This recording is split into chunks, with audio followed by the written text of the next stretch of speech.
खाते सातू. जर सातू नसले घरात तर बसते नखे खात.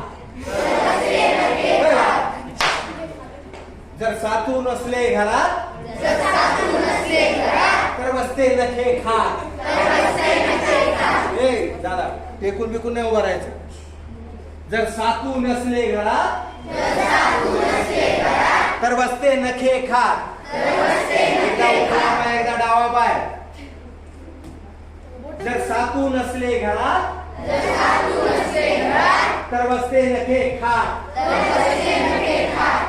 रोज रात्री मांजरावरून